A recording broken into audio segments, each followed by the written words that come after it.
Merci mingi na balandi bazo kolanda ngai na koba plus vraiment esalinga plaisir kombo na ngai monsieur Bayolo Bolaza Marius, c'est votre humble serviteur, artiste et comédien cinéaste congolais dénommé Mama Anosanzo, première dame d'Afrique.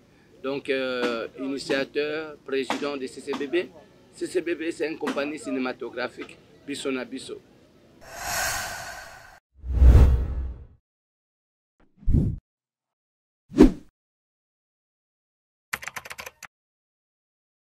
Je suis artiste et comédien, c'est ça que vous avez à savoir. Juste ce problème, les problèmes artistiques.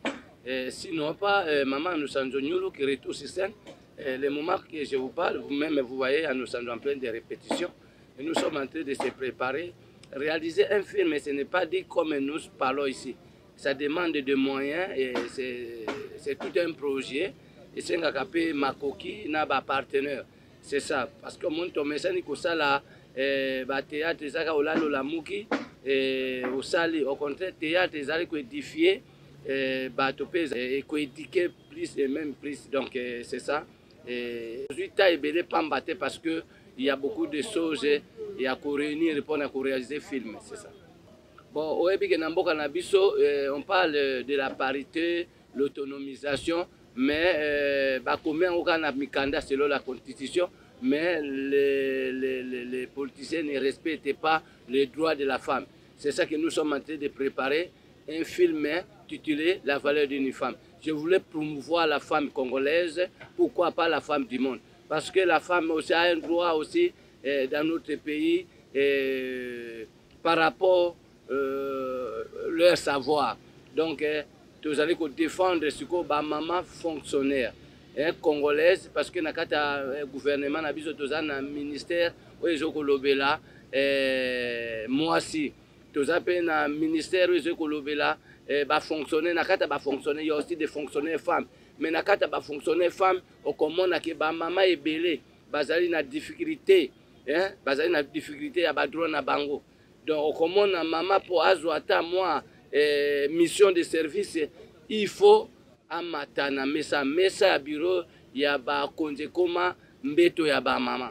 Donc, nous sommes en train de voir comment on peut aussi dénoncer des immoralités, des futilités par rapport aux Congolais qui n'ont pas l'amour pour construire ce Congo. Et surtout, il y a des mamans dans la fonction publique. Aujourd'hui, on a poste basuka chef du bureau pour mon maman comme secrétaire général dans le ministère songolo bien entreprise c'est difficile. Pourquoi cette injustice? Maman, je suis là pour défendre les femmes en général.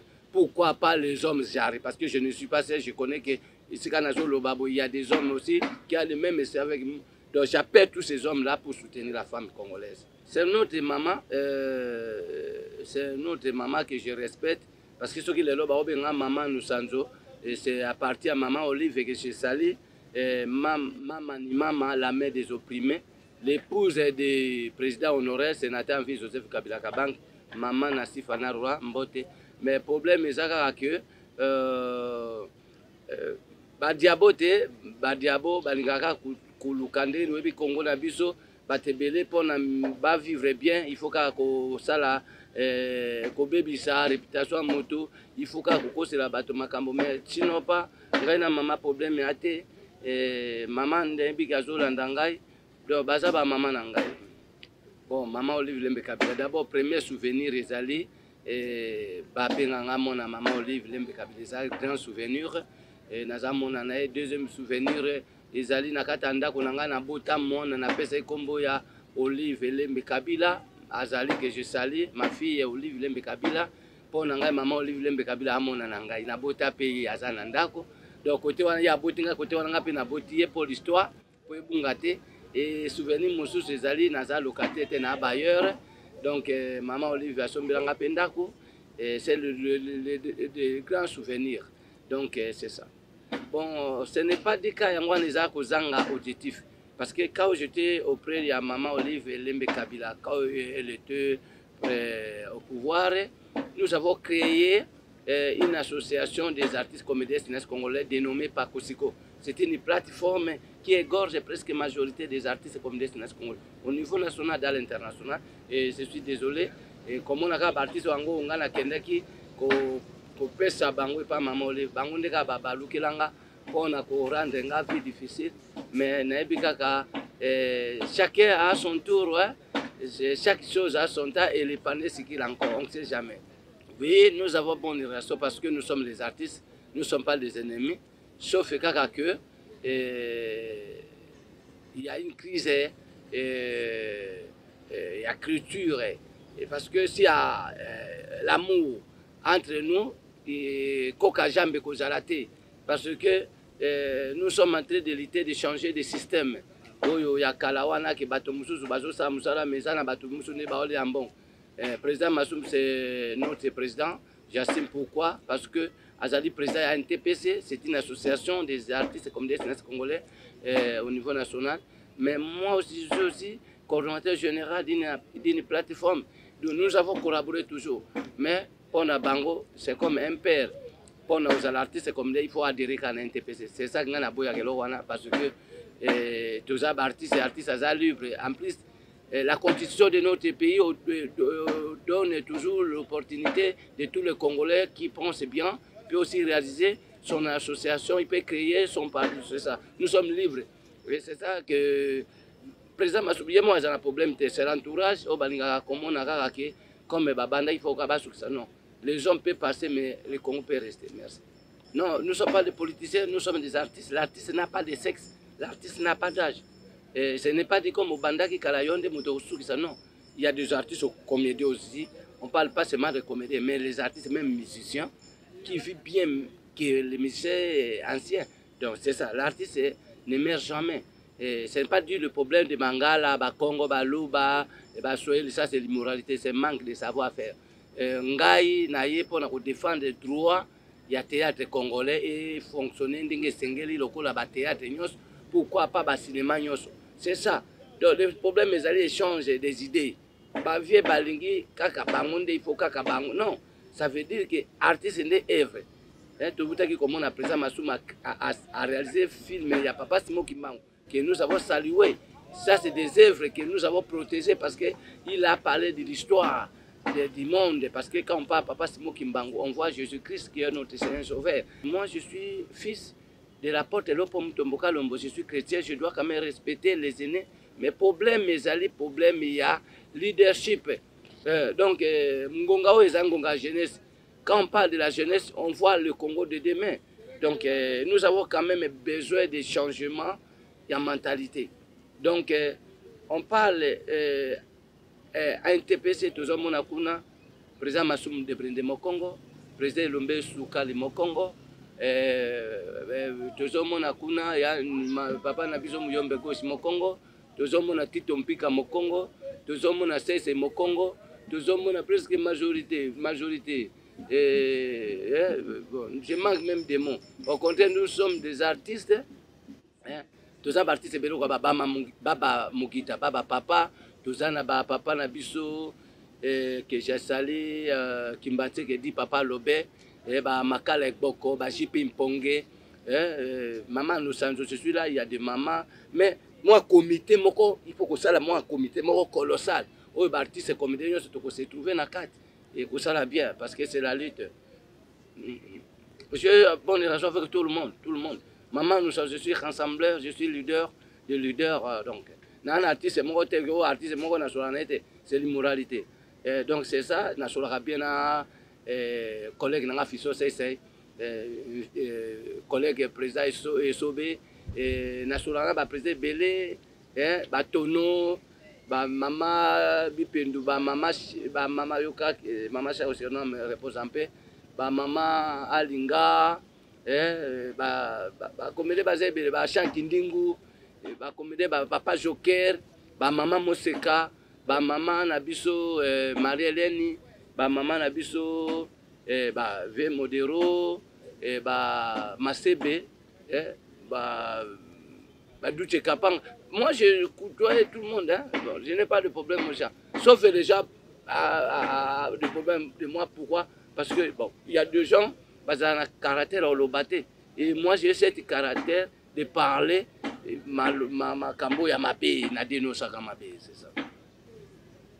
Bon, d'abord, au monde mboka na biso ezotama ba rimere. Et au monde yango toujours dénoncer ngai na lingaka ba biloko wana ya kokansela bato mabete. D'abord, je profite à cette occasion de saluer notre distinguée première dame, la mère de la nation congolaise, l'épouse du chef de l'État, la première conseillère du chef de l'État, ça que j'appelle toujours comme médical, maman Denise Nyankero, qui se dit, oh Balobara, trouve une bonne femme, trouve le bonheur. Et derrière d'un grand monsieur, il y a une grande dame. Surtout, éduquer une maman, c'est dire que toute une nation. Notre maman, c'est une dame trop intelligente, trop sociale, parce que c'est un corps médical.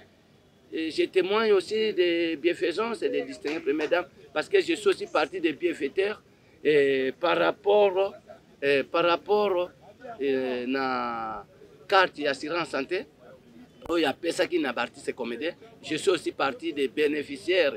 Et c'est comme ça que je suis coopéré dans l'opération à raser, ça coûte. Ce que j'ai la possibilité, de faire comédien, mais je suis en difficulté. Mais il faut saluer parce que depuis l'indépendance, tout a la grâce. Donc c'est ça, la position. Quelle position que vous me donnez moi? Je suis universel. Sauf au Congo, on donne des comédiens position. Et on donne des comédiens de qualité politique. Bon, tout ça, c'est manque à faire. Donc, moi, je suis parti des artistes et comédiens nationalistes et révolutionnaires par rapport à Makambo Amabezo de Galamboka. Toujours pour la limiter la liberté d'expression à battre. Je suis désolé, maman Denis Aza, maman Amboka Nabiso, ceux qui les ont contacté, na ça et la tata Mobon, l'indimité parce que Makambo Zoloba, ils ont sensibilité pour maman Denise Aza candidate. Bon, on a évité 2023 comme on a évité, mais Aza n'est pas mon Amboka. Bon. Na habité première dame ozolo bo pour maman Olive Aza ex première dame ceux qui les ont postulé à benga bon na oboya ndeni parce que ngana artiste ils a problème ya eloko donc Balo Sombo c'est mon maître que je salue Kounma de Red d'Angleterre d'abord au moment je vous parle Aza na États-Unis félicitations ya Freddy Ngablo Balo Sombo mobile ya maman Mezengolam yene mutala kisanga théâtre naza fruit na ye. Donc, il y a des gens qui n'ont pas été existé. Donc, pas besoin de français, il n'y a pas de succès sans succès. Il imite le malam. Il y a des maman Balosum. Coup de chapeau. Mais moi, j'ai imité Balosum parce que les artistes ont marqué l'histoire dans le monde entier. Maman Balosombo, tous ont une bonne relation. Il y a des gens qui ont et ceux qui ont un théâtre, mais c'est mon yaya. C'est mon papa, donc c'est ça. Parce que quand vous vous souvenez, c'est qu'elle a pris d'or. Donc, parmi les grands journalistes et éditeurs congolais, la Dilouya qui son âme repose en paix. Et un jour, on a écouté un grand hôtel, on a proposé qui est comment vous êtes congolais, mais vous allez promouvoir toujours les artistes et comédiens étrangers, qui ont interprété les Nigériens. Et dans ce cadre-là, la Dilouya, ton souci, c'est comment tu sais qu'il promouvoir Biso. C'est ça, bon, mon émission, mon pas au week-end, tu bandes ça la bataille, ça la balle comme ça, et ça là qui peut plaisir. Ceux qui ont en tant que mécène, les lots initiatives avec des sponsors, parce que moi je ne suis pas un artiste, au Pessanga, non. Donc, avec un paquet, hein, ça peut aussi donner du bien. D'abord, le problème de moi, c'est manque à koye, au sala. C'est comme ça, chaque question, ils ont dit maman nous a dit comment on a la santé, comment vous allez rater. Toujours parmi des raisons. Chaque question, c'est une réponse. D'abord, dans la carte politique, il n'y a pas une politique culturelle. Juste un jour, saluer chef de l'État, il y a des signes. Pour la monnaie, il salle mythique en face à Parlement. Dans la carte Afrique centrale, il y a une salle mythique, il y a théâtre, comme au Congo. Et il y a qui il faut te défendre. Ce n'est pas dire qu'on a commis qu'on défendre le chef de l'État. C'est notre droit de défendre la République. Parce que tout le monde dans le cinéma américain, tout le monde dans l'hôtel qui américain va jouer des films qu'on a asiatique ou bien océanais ou bien européen, puis au monde européen ou bien chinois va gagner américain jamais. Mais c'est là aussi il y a force Amérique. Pourquoi pas au Congo? tozo senga na tata mokonzi mboka surtout gouvernement ba wario premier ministre na biso Sama Lukonde na bi koza homme culturel. Mais nous demandons qu'il faut quand même donner un grand paquet budget dans le ministère de la Culture. Tu es bien que pour pesa kambongo mais chaque fois ceux qui toquent dans le ministère mbongo ils arrêtent. Tout le monde a kambongo bima dans le ministère de la Culture sur ka artiste à Koufi. C'est comme ça le monde va bloquer $100,000, $200,000 pour ba kundamo. Mais dans le moment ba exposer matériel, ba créer les biso ata entreprise mo kwa cinéma pour que biso tous à la basali to travailler pour que biso tous au moins revenir na biso tous na ba cacher to somba pe bandako to bongisa pe avenir la bana to tangisa bana rien du tout. Ça dit to sala kaka pono yo kambongo ebime belé izaka na matanga. Est-ce que bino bosala ka effort ya ko kotisa pembongo na ministère de culture art? Eza moko ba kombonga na soko bunda na kata pakosiko pona ko mobiliser ba artiste comédien ba ke tozana na droit na obligation. Ça dit obligation na biso ezali nini? Artiste ayeba ba loi ya mboka a participer na kofuta pe impôt majorité ya ba artiste baza structuré té. Et pourquoi? Parce que mususu revenu pesate.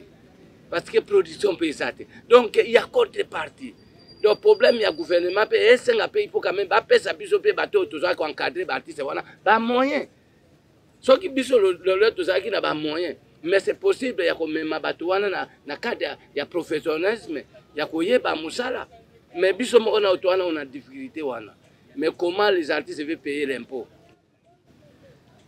Bon, mot de la fin exact pour lobby pe to kokuta na mais juste na ko lobake par rapport à balandi en tout cas Nzambe apambola bino